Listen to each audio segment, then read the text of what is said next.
Executive Director of the EPSCoR Idea Foundation. I want to start by thanking Loretta Moore for the invitation to be here today. I'm truly honored to be introducing our wonderful panelists. As you know, they are the EPSCoR Idea Program leaders, Loretta's counterparts at DoD, NASA, NIH, and USDA, as well as members of the EICC. I've had the pleasure of interacting and working with them, and I can attest to their dedication, their hard work, and their commitment to ensuring the success of the EPSCoR Idea programs. So each panelist is going to give a short presentation, and then after all of the presentations, we hope to be able to take some questions. You can enter your questions in the chat box. If we don't get to your question, you can also ask questions and have a more in-depth conversation during the breakout sessions, which are going to be taking place from 11 to 12. So feel free to please join those as well. So with that, I'd like to begin by introducing our first speaker, Dr. Jennifer Becker. Dr. Becker is the Associate Director for Research Policy and Programs at the Army Research Office, DevCom ARL. In this role, she communicates Army Basic Science Research Program objectives and activities to other DoD organizations, integrating the Army's basic science research into the overall DoD Basic Science Research Program. Dr. Becker is also the ARO liaison to the OSD Basic Research Office, where she serves as the University Research Initiative Oversight Lead and also the EPSCoR Program Manager. Previously, Dr. Becker served as the Basic and Applied Research Team Lead at the DevCom Atlantic Office in London, serving as the Senior Technical Scientist. Prior to that, she served as the Chemical Sciences Division Chief and Program Manager of the Reactive Chemical Systems Program at the U.S. Army Research Office. Dr. Becker received her PhD in Organic Chemistry from the University of North Carolina at Chapel Hill. So, Dr. Becker, would you like to begin? Welcome. Thank you, Jessica. Thank you for the introduction. Hello, everyone, and thank you for the opportunity to be here and to discuss the EPSCoR program. We greatly appreciate this opportunity. As Jessica said, my name is Jennifer Becker, and I am the EPSCoR Program Manager for the Basic Research Office within the Office of the Undersecretary of Defense for Research and Engineering. EPSCoR is a fairly newly reestablished program, and we are certainly eager to engage and collaborate with the broader EPSCoR community. Next slide, please.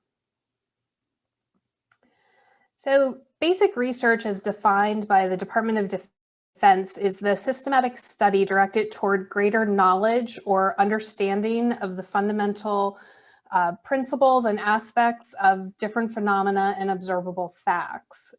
This definition spans a wide range of disciplines, including engineering, physical sciences, life sciences, and network sciences. It also includes social sciences.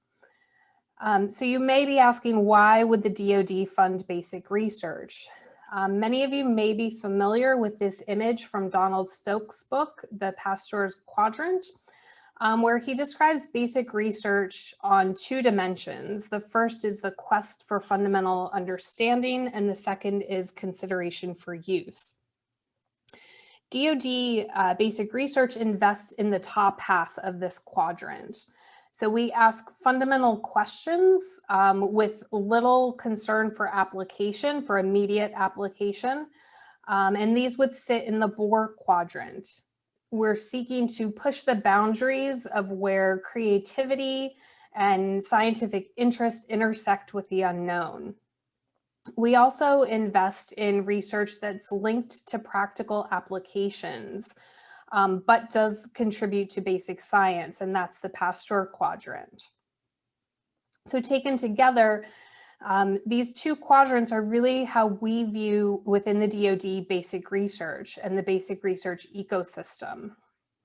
Because of this, ties to our basic research program officers are extremely critical. Next slide, please. So because of our interest in use-inspired basic research, our program officers are really your entry point into discussions and engagement with the DoD basic research programs. They are the ones that are asking those basic research questions inspired by our needs and engaging with the academic community. There are many ways where you can find entry points, but I've listed a few here. All of the services, Air Force, Army, and Navy, have information on their websites and have open, broad agency announcements. And you can find contact information for all of the program officers, all of the basic research program officers in those locations. You can find email as well as telephone contact info. Next slide. So while we're here today to talk specifically about EPSCoR, I also wanted to mention that the DoD has many different mechanisms for engagement and funding opportunities across different types of basic research investments. And these go all the way from pre-doctoral training and fellowships to research within laboratory settings, as well as entrepreneur and innovation type programs. And you can find all of these, more information on all of these on our websites as well. Next slide. So the EPSCoR program was initially established as the experimental program to stimulate competitive research in 1991 and was authorized initially in 1994. This program awarded research grants until the fiscal year 2009 and then was paused. In 2017, the program was reinitiated as the Defense Established Program to stimulate competitive research. And in 2021, it was appropriated as $17 million. Next slide. This slide shows the yellow highlighted states and territories are EPSCoR eligible states. And you'll notice that they are different from the EPSCoR eligible states and territories.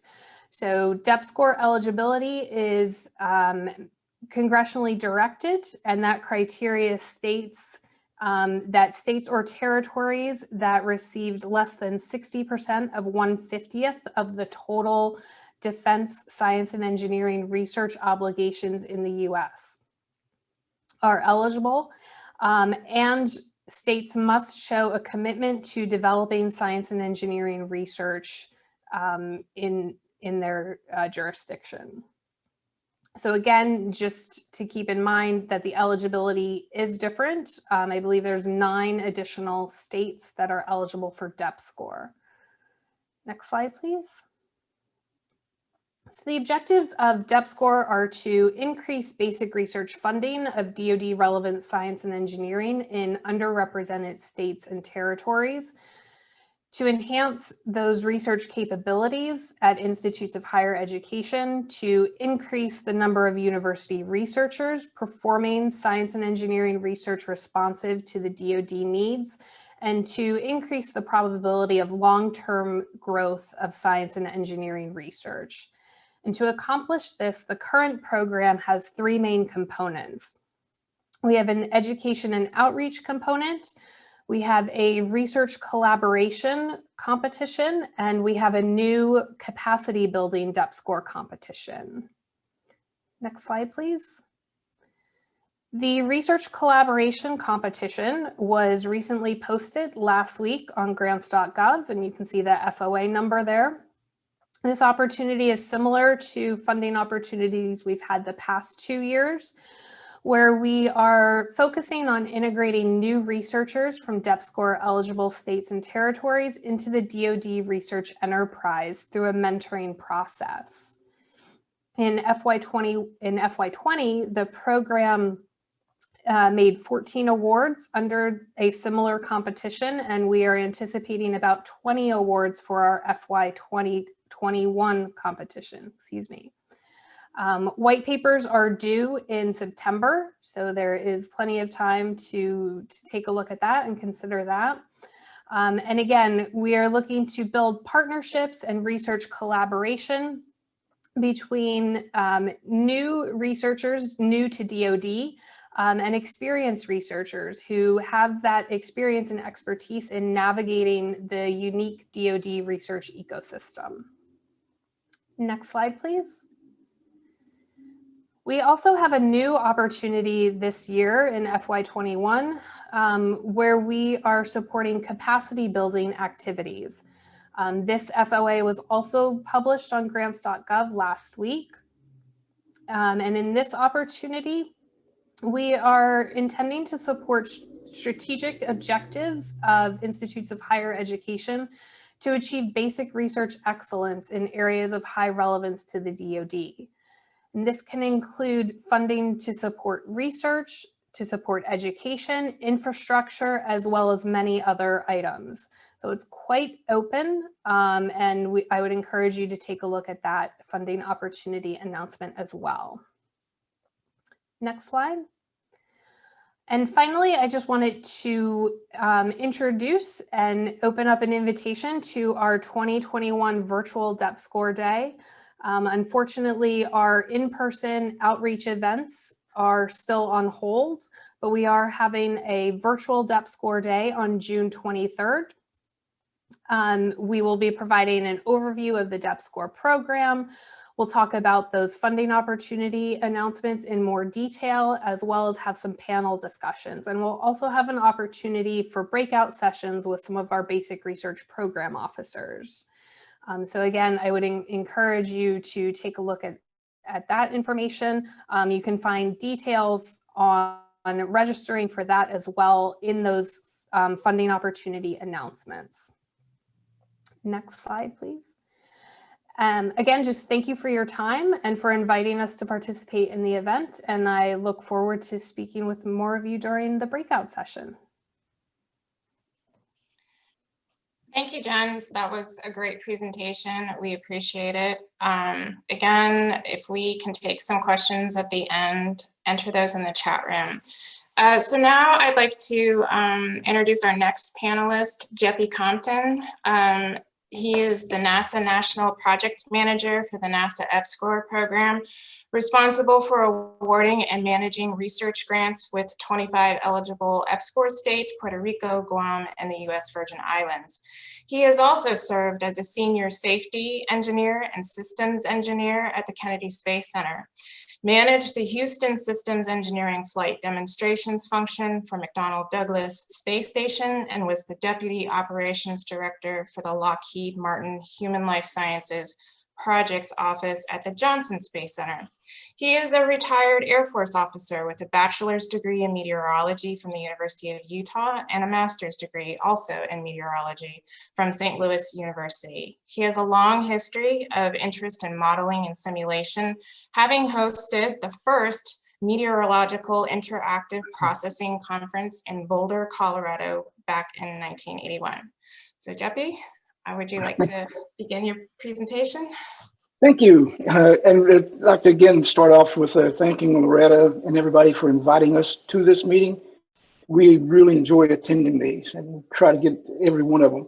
And we want to offer a counter to you to come to our NASA EPSCoR meetings. The NASA EPSCoR program is a small program compared to most of the other programs. The people you see listed here are the folks that actually run the program for us. Myself, I'm the project manager. We have a deputy out of Mississippi. Dr. Shakian is also at KSC, manager as our technical monitor. And then we have Dr. Morales, who works with the NSF as a coordinator. Next slide. The goal of our NASA EPSCoR program is to basically enable the jurisdictions to compete nationally in aerospace and aerospace-related research. To do that, we team with the NASA mission directorates to come up with research activities that are needed by NASA to conduct their missions. And we do that through coordination with the mission directorates, and we provide that information to the jurisdictions once a year so they can just decide which research areas they want to propose to. The objective of the program is pretty similar to all the others in that we want to contribute and promote the development of research infrastructure within the jurisdictions, and at the same time enhance the mission of NASA. We try to do that through improving the jurisdiction's capabilities to get outside activity. We really press for collaboration between NASA EPSCoR and other EPSCoR programs, and even other areas that are non-EPSCoR. For example, we have active research ongoing with the Office of Naval Research, the Army's Coal Regions Research and Engineering Labs, and other institutions, even the DOE. We work a lot with Los Alamos doing research there. And we're constantly trying to get these collaborations going between our NASA researchers and other researchers. Next slide. You've seen this probably a million times before. Just want to emphasize that the NASA EPSCoR jurisdictions are the same as the NSF, so that collaboration within the EPSCoR jurisdictions between NSF and NASA should be fairly straightforward. We work a little differently within NASA in that we have one person in each jurisdiction, which is the NASA EPSCoR director, and they manage all of the EPSCoR research within the state. They're not responsible for the day-to-day research activities, but they do manage all the administration of all the awards. This works out really well for us, so that it means that there's only like 28 people in the whole world that can apply to a NASA research award. So that makes it fairly straightforward, but it also means that it's, again, easy for collaboration between the researchers within the states. And we really encourage that to take place. Next slide.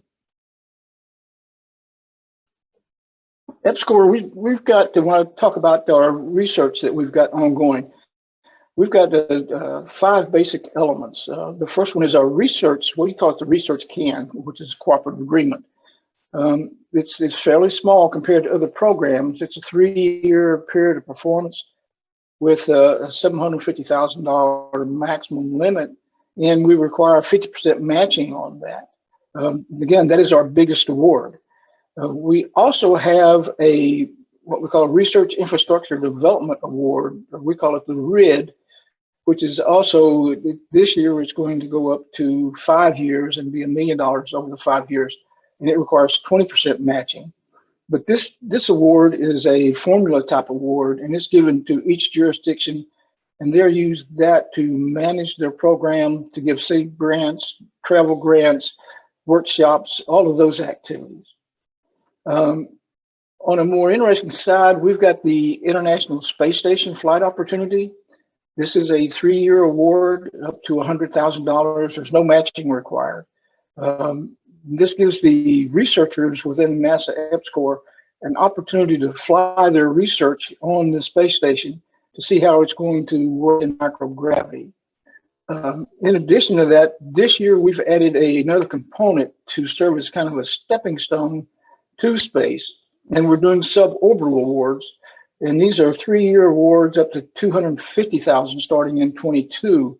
And then we're currently today having a panel to select the FY21 awards for the space station and the suborbital flights. We've got some very interesting research headed up that way. Another one that we have is we call the Rapid Response Research Awards. These are just 1-year awards up to $100,000. And here the researcher works very closely with a NASA researcher or an office to develop solutions to real-time NASA issues. And this research is conducted on a center basis. So most of the researchers actually work sometimes at the center along with our folks. And then this year we also tried to establish a NASA and NSF pilot where we had a joint solicitation for a fellows with in aerospace science and technology, advancing space science and technology. I'm sorry. This is a brand new award. It's 2 years. NSF is providing up to $3 million for 10 teams of researchers to work with our researchers at NASA over the summer. And we are providing all of the research, and we're also providing access and onboarding of those folks at the centers. Next slide. To manage our program, we use a technical monitor approach where we assign a subject matter expert as a technical monitor. And every project that we have is assigned a technical monitor who works with the researcher. They visit with the researcher once per year, and they go out and try to make sure the research is progressing and that funds are being drawn down and that the project is moving forward. Again, the technical monitors themselves are taken from the mission directorates. We have the 4 mission directorates: the aerospace research, human exploration and operations, the science mission directorate, and the space technology mission directorate. All of these provide the subject matter experts for NASA EPSCoR. Next slide. One of the ways we advertise our research is through a document called the NASA EPSCoR Stimuli document. We publish this book annually, and you can see the website if you want to go see that. We have the electronic version there. In addition, if you'd like a paper copy of it, if you send me an email, and hopefully by email will show up in the chat, you'll be able to get a paper copy. I'll try to mail you a paper copy of the document itself, the latest version. And that's it. Do we have any questions or? I think, Jeffy, we're going to save those to the end and move on to the next speaker. Thanks, Jeffy. And I just wanted to put a plug for the stimuli document. It is wonderful, and it's a wonderful way to educate so many stakeholders about what NASA EPSCoR is accomplishing. I would love it if every agency had a stimuli document. But anyway, moving along to our next panelist, Dr. Ming Lei is the director of the Division for Research Capacity Building at the National Institute of General Medical Sciences, NIGMS. He oversees the Institutional Development Award and other research capacity building programs with a total annual funding budget of approximately $500 million.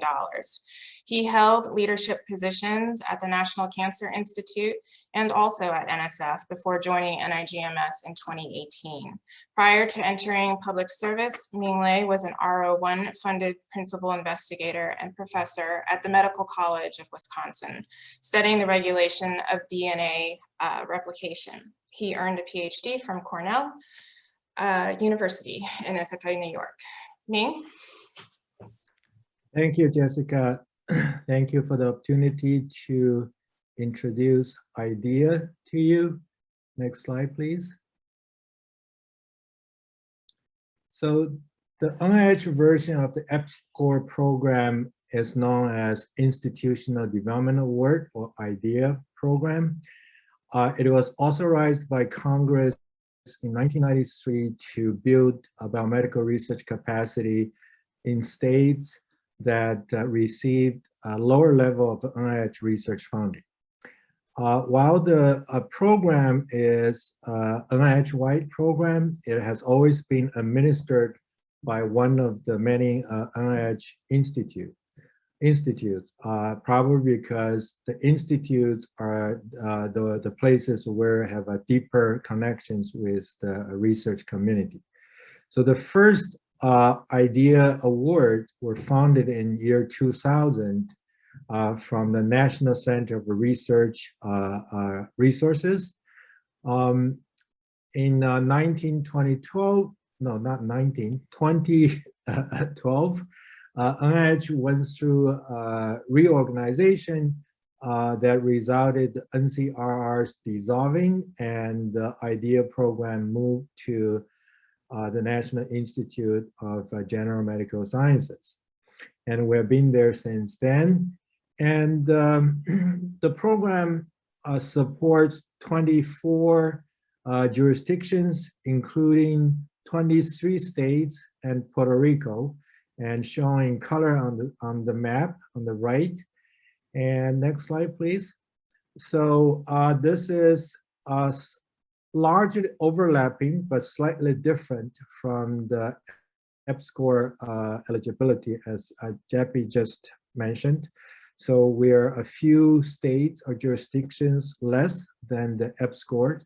So specifically, we don't have Iowa, Alabama, and Virgin Island, and Guam. Next slide, please.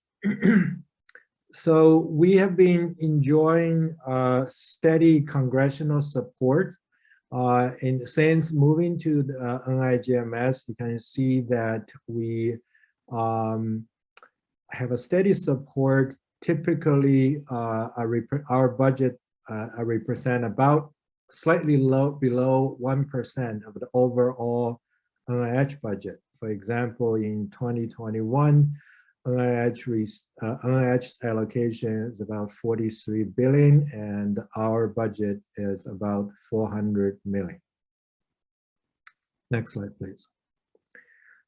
While our budget is slightly below 1% of NIH budget, its impact in biomedical research in idea states are really outsized. Here, this slide shows that in each of these eligible states, the NIH research funding they received, the idea funding they received represent a very large percentage of the total NIH funding they received. You can see that at the lower end is Kentucky, that's represent 9%, and the higher end, the bottom of left, is North Dakota. It's almost 62%. So you can see the impact or the amplifying factor as at least 9 or up to 62.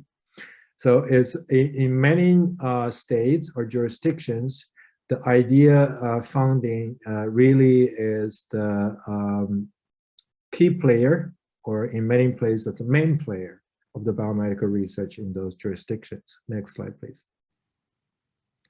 So with this generous and critical support from Congress, we support 5 major funding initiatives. The first one, known as COBRI, basically to support any area of biomedical research with a goal to develop a research capacity as well as independent investigators. So currently we have about 120 active awards. This is by far the largest program that we support, and each award, the annual budget is slightly above $2 million. We typically, this program basically support 3 consecutive 5-year awards. So altogether is 15-year commitment. It takes that long, at least, to actually make a difference in research capacity building, as well as grow or develop independent researchers. So because of the length of a commitment, so we typically make anywhere between 10 to 15 new awards. For example, in FY 2020, we supported 12 new COBRI awards. The second main funding mechanism is called IMBRI.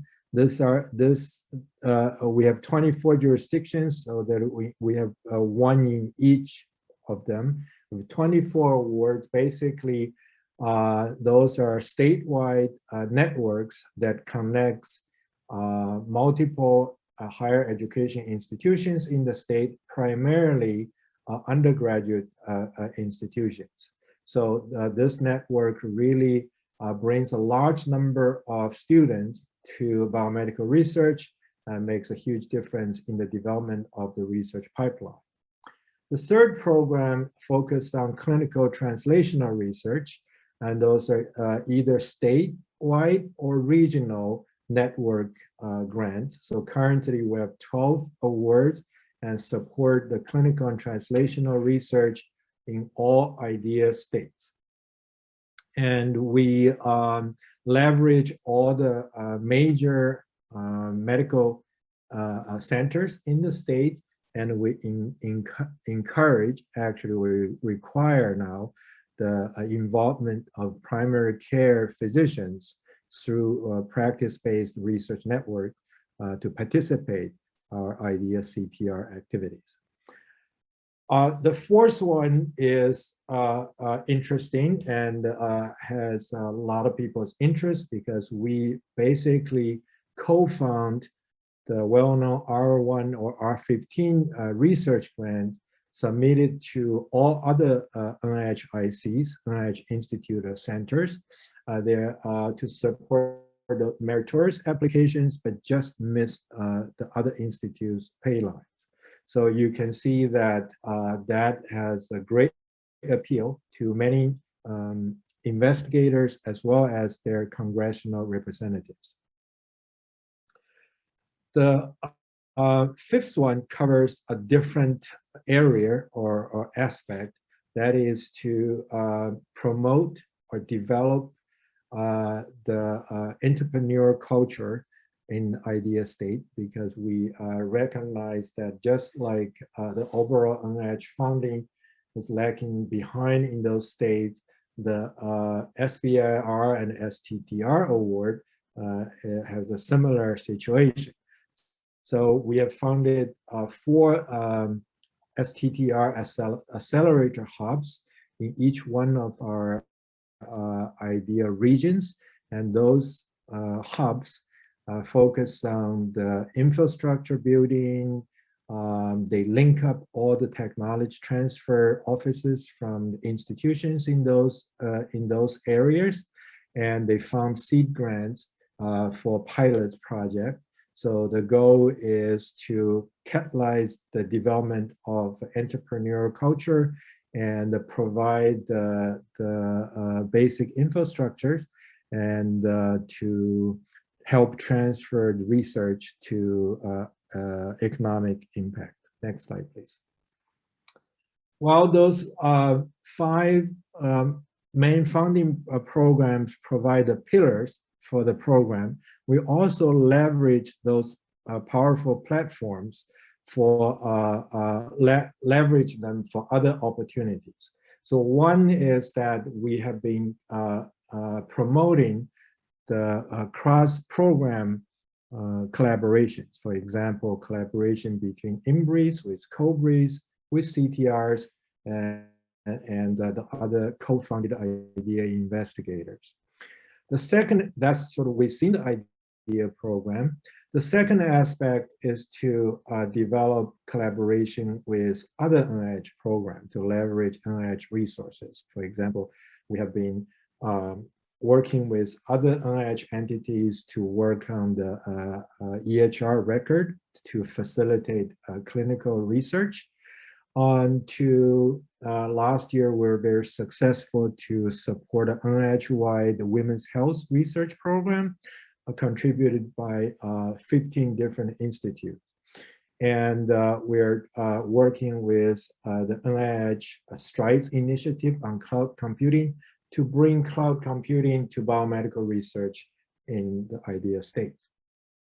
And obviously, we look forward in this direction to expand this kind of effort to other agencies, our sister agencies like DOD, NASA, NSF, and the USDA. And finally, we leverage our research platforms to help them to compete for other large NIH initiatives that have been very successful, brought a large amount of resources to IDEA state. A good example is the last year or so, the NIH-wide COVID-19 research initiatives. We have organized the IDEA program to very successfully compete for the COVID-19 research opportunities. Next slide, please. So with this, I can see the two different quadrants. One is our pillar funding programs. The other one is the leveraging the funding programs for collaboration and non-idea resources. We support the basic translational and clinical research in the idea eligible state. So next slide, please. So here is, to wrapping the whole thing up, here is our website. I would encourage everybody to just click on to check additional information. We really have a lot of, as I just talked about, our program is pretty big. There are lots of detailed information. For example, on the website, you can see the AAMC, this American Association of Medical Colleges. They have a featured webinar to highlight the IDEA program. You can see the video, and we have the entire portfolio captured on interactive dashboard. You can see what kind of project we found, and we also have a resource on our website. For example, our program together support 370 technology cores by the program, and we encourage the collaboration and the usage of the entire IDEA community and EPSCoR community to take advantage of those cores. So you can take a look to see what is available there. And with that, thank you very much. Thank you so much, Ming. As always, a lot of great information that you presented, and the dashboard on your website is extremely helpful. So we thank NIH for that. Our next panelist, Dr. Mark Mirando, currently is National Science Liaison with the USDA's National Institute of Food and Agriculture, or NIFA. Previously, he served as National Program Leader of Animal Nutrition, Growth, and Reproduction with NIFA, where he provided leadership for competitive grant programs in animal reproduction and animal growth for 20 years. Mark continues to serve as NIFA's Science Coordinator for Agriculture and Food Research for the Agriculture and Food Research Initiative, or AFRI, providing overarching coordination of scientific and peer review integrity for the USDA's flagship competitive grant program, which is currently funded at $435 million per year. Before joining NIFA, Dr. Mirando was on the faculty of the Department of Animal Sciences at Washington State from 1990 to 2000, where his research on reproductive performance of livestock attained international recognition and was supported by competitive grants from USDA, NIH, and the private sector. His postdoctoral studies in reproductive biology were performed at the University of Florida after he received his PhD in MS from the University of Connecticut.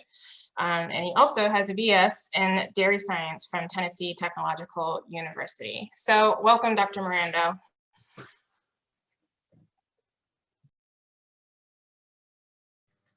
Thank you, Jessica, and good morning, everyone. I'm delighted to be here. I'm delighted to be here and to be able to speak with you this morning about the EPSCoR program at the USDA's National Institute of Food and Agriculture. Next slide, please.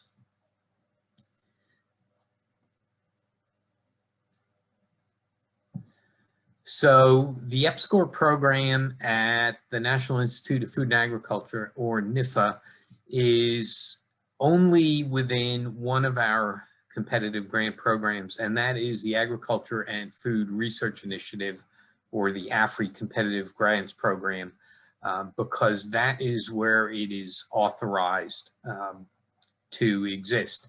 So AFRI is NIFA's largest program, and it is USDA's flagship competitive program in the food and agricultural sciences. As such, it represents about 25% of NIFA's congressional appropriation and about 50% of NIFA's competitive grant funding. So the EPSCoR program, as I indicated, is by statutory authorization, and the authorizing legislation, of course, is the Farm Bill. And EPSCoR is one subcomponent of the AFRY's Food and Agriculture Science Enhancement, or PHASE program, that is authorized by statute in the Farm Bill. Next slide, please. So there's three components of this PHASE program within AFRY. And this entire PHASE program, again, is authorized by statute.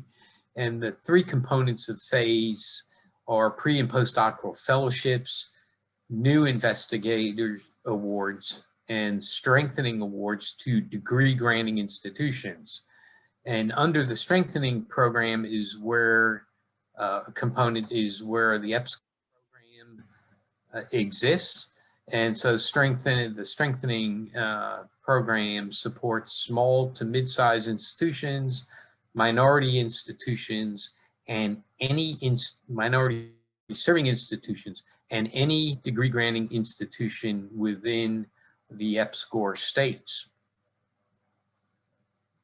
Next slide, please.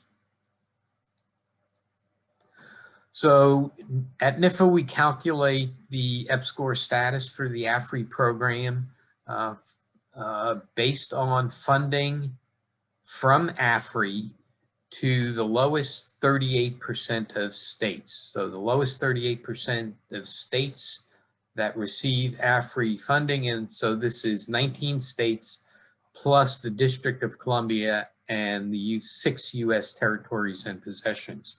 And it's based on a rolling 3-year period, excluding the previous year of funding, for which funding data may not always be complete. And this calculation, again, is based on statutory authorization in the Farm Bill. It requires a calculation based on a rolling 3-year period. So for the current year, we've calculated the EPSCoR states, or EPSCoR status, based on AFRY funds awarded to the states in 2017, 2018, and 2019, but excluded the funds awarded in 2020. And then next year, we will be calculating the EPSCoR status of states based on funds awarded in 2018, 2019, and 2020. So we always skip the previous year and use the 3-year average before that. Next slide, please. So this is the list of EPSCoR states for the current fiscal year. So the 2 columns on the left column and the middle column have 9 states listed there in alphabetical order. My math indicates that's 18 plus Vermont over in the right-hand column, and then the 6 territories and possessions in the District of Columbia are all EPSCoR eligible in the current fiscal year. And so from year to year, due to that calculation frequency, which is annual based on a 3-year rolling average, states will graduate off and sometimes and other states will be added. And for the most part, the EPSCoR states overlap a lot with the previous 3 agencies list of EPSCoR states. The notable exceptions will always be Iowa, Nebraska, and Kansas, because these 3 states are among the 5 largest agricultural states in the country, along with California and Texas. Those are the 5 largest. So they will never be on our EPSCoR list. An unusual occurrence this year is Massachusetts. And so in my 21 years with NIFA, this is the first time Massachusetts has been on. But if and it's surprising because I have a lot of elite degree granting institutions in this state, but it is a relatively smaller agricultural state compared with, if you think of the states in the Southeast and Midwest. So all the institutions in Massachusetts, Harvard, Tufts, Amherst, UMass, MIT, and so forth will all be eligible, are all currently eligible for EPSCoR funding this year because it goes by state and not by institution for the EPSCoR program. Next slide, please. So in AFRI, we have different grant types, and these grants support the 3 functions of the agricultural knowledge system, which are research, education, and extension. And within AFRI, we support those 3 functions, as well as basic and applied work in the 6 authorized priority areas that are authorized in the Farm Bill. And so those 6 priority areas are plant health and production and plant products, animal health and production and animal products, food safety, nutrition and health, bioenergy, natural resources and environment, agriculture systems and technology, and agriculture, economics, and rural communities. So those are the 6 broad areas that we support. And the grant types that support these areas that individuals in EPSCoR states can compete for are listed on this slide. And so we have strengthening standard grants. This is standard grants are our major grant type. They're single investigator or small teams of investigator initiated grants. We have strengthening coordinated agricultural projects. And so coordinated agricultural project grants are our largest types of large team grants, up to $10 million per award. We offer strengthening conference grants, and then we offer a suite of unique grants for in the strengthening program that are seed, sabbatical, and equipment grants. Next slide, please.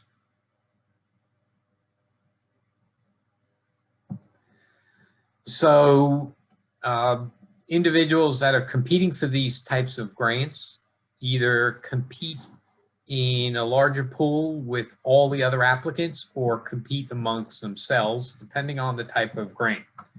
So, so the individuals that are applying for strengthening standard grants, strengthening CAP grants, and strengthening conference grants compete with the non-strengthening grants of these types. And I'll talk about the funding mechanism in the next slide. And then those that are competing for seed, sabbatical, and equipment grants, only strengthening eligible institutions are or can compete for these types of grants. So they're basically competing against themselves, among themselves. With the exception of the seed grants, we added seed grant opportunity for new investigators with a distinct funding mechanism this year. So that's the only exception for the seed grant competition. Next slide, please. And finally, the way we support these grants or decide on funding, the individuals that are competing for grants in the EPSCoR program, they first compete for program funds. They can compete for both program funds and the strengthening set aside. So basically they compete with all the other applicants. If they're above the funding line, they get funded out of the program funds. If they're below the funding line, there's a separate pool or set aside of funds for strengthening that we then can support those grants out of if they're within a meritorious ranking category. For the competition where they're competing for seed, sabbatical, and equipment grants and only competing against themselves, they are only competing for the strengthening set aside of funds. And so that's how we fund the grants out of the strengthening program, of which EPSCoR is a component. So in the top group, they have 2 bites at the apple. And in the bottom group, they're only competing amongst themselves and not against the non-EPSCoR or non-strengthening eligible institutions. And I believe that was my last slide. So I'll thank you for your attention at this time. Thank you. Thank you very much, Mark, for your presentation.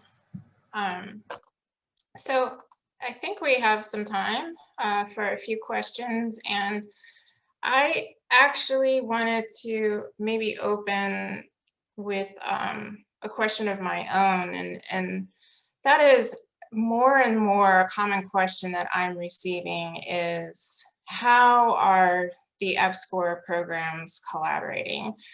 And so we have some evidence of this. We have some examples of this. I mean, I think, you know, Loretta and this EICC group, I think, you know, a workshop perhaps that would produce, you know, best practices, you know, examples of successful collaborations would be great. So I would just ask this group to, you know, contemplate maybe doing that in the future. The EPSCoR Idea Foundation would be happy to support in any way.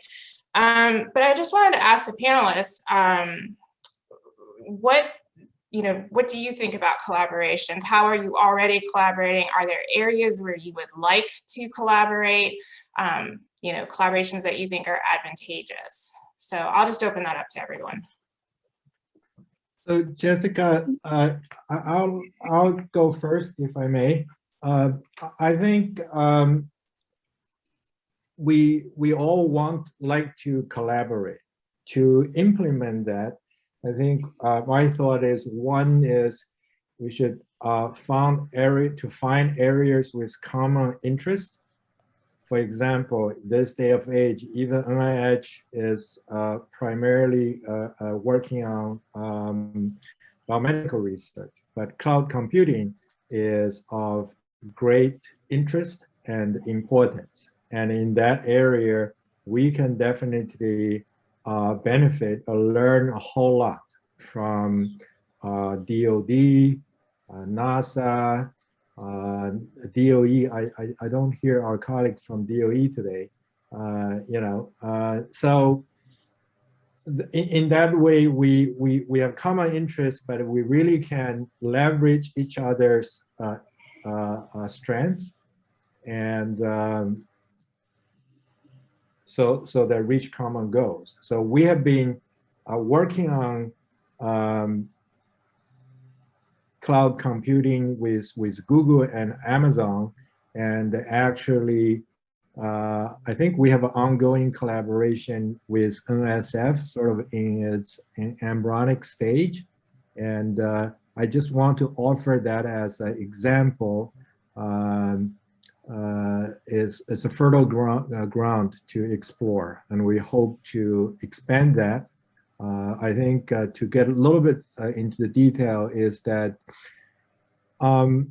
because we serve the jurisdictions that in general are not very resource rich, you know. So in advanced technology like cloud computing, a lot of our stakeholders, they don't have like access such as Harvard or MIT can offer. So our joining force, you know, leverage our ability to bring in powerhouses like Google and Amazon can really make a difference in the places that we serve. So I'll look forward to benefit from our colleagues and sister programs in areas like that. Can I kind of tap in on that, what you're saying? Within NASA, we make sure we collaborate with the mission directors through a series of technical interchange meetings. We're getting ready to have a technical interchange meeting on June 24th between the EPSCoR researchers and the NASA researchers. In this area, we're primarily this time looking at aerospace. And in addition, we're looking at biological and physical sciences, so that we'll have NASA researchers talking directly to the jurisdiction researchers. I think we could move that over through the EICC and have an interagency technical interchange meeting where we bring in our researchers from each agency and let them talk between each other and with people from the agency itself. I think we would get an awful lot out of that, because we have capabilities within NASA that we can make available to you, such as the high-end computing at Ames out in California, there in the Silicon Valley, where we could also help with an example at Goddard, where we're doing AI research, doing a lot of hackathons, you might say, research, those type of things. So we have those capabilities, and we can share those with the other agencies. And we would really like to see if there was some way we could have some type of technical interchange meetings with you folks. And by the way, we are in the process of getting a, we've got the MOU with the NSF for research. We're getting EPSCoR into the USDA NASA MOU. So we'll have the legal means to go between the agencies to work together. And we're already, the DoD has been tremendous support to us through the Naval Research Office and through the Army's CREEL programs. And we're even working with the Air Force Research Lab to some extent. Not as much as CREEL and NRO, but we're doing a lot of work with them. And we're also have a lot of medical research with the NIH through South Carolina and those folks doing brain research. So we're sharing, but not at the level that we could be sharing. That sounds great. I just want to comment on that. We do have a cloud computing cohort, including students as well as our data science core faculties formed already. So if you can provide the June 24th event information, especially registration, we will be happy to bring at least that cohort to get this thing started. They can just, I assume they can join in and listen and take whatever they like, right? Yes. Thank you, Ming and Jeppy. We did have a question from Loretta, and then there was also one question in the chat, and we have about 2 minutes before the next session. I will be brief. I just wanted to thank my distinguished colleagues for joining us at the PI meeting. I have, and I know they have thoroughly enjoyed your presentations. And yes, we have been collaborating, but as my director says, we need to do it at speed and scale. The partnership with NASA came out of that half-day conference we had with at the NIH. And that was such a joy. And I know that we're all navigating the virtual environment, but being able to sit with colleagues, exchange information with colleagues at these annual meetings is very important. So hopefully we will continue virtually to exchange ideas, and the collaborations go beyond EPSCoR to EPSCoR, but they go from EPSCoR to other parts of the agency. And I think Jeppy touched on some important aspects of what our partnership allowed him to do in terms of expanding his work throughout other parts of NSF. And I will stop there because I'm out of time. Thanks, Loretta. And we did have one question in the chat. It was, I was surprised not to see Arkansas in the list of eligible jurisdictions for NIFA. When are they announcing the eligibility for the next cycle? So yeah, Arkansas is one of those states that is not always on the EPSCoR list. It's graduated, I believe, 2 years ago, and it could get back on. So it only takes one large grant, and Arkansas 2 years ago got a $10 million grant from us because we don't have a huge amount of funding in AFRI. So the EPSCoR list for AFRI will be announced about December 15th when we update the next RFA. It may be a little bit before that, but our deadlines for that program for next year don't really begin until August. So August 22, we'll be announcing that. I believe it's about, the target date is December 15th for 2021. Mark, I also had a question that came directly to me. Can an eligible state collaborate with a non-eligible state and submit a proposal to USDA? Right. So I neglected to say that when we do those calculations, we're only calculating the funds that go to the lead institutions, and then we don't make subawards directly. The institutions do that. So for collaborating institutions, you know, the data is only calculated for the entire award going to the lead institution. So that's how it's calculated. Absolutely, the institutions can collaborate, and we actually have for both EPSCoR or non-EPSCoR states, we have an opportunity to request additional money beyond the budget limits for what we refer to as partnerships, partnership opportunities or grants. So in select program, and it's been expanding every year, individuals can, if they're in a non-EPSCoR state, they can ask for additional funds up to, right now it's $150,000 additional to partner with an international partner, an EPSCoR state, a minority serving institution, or small to mid-size. But it can be the reverse too of any of those, with the exception of international partners, because we're not authorized to fund them directly.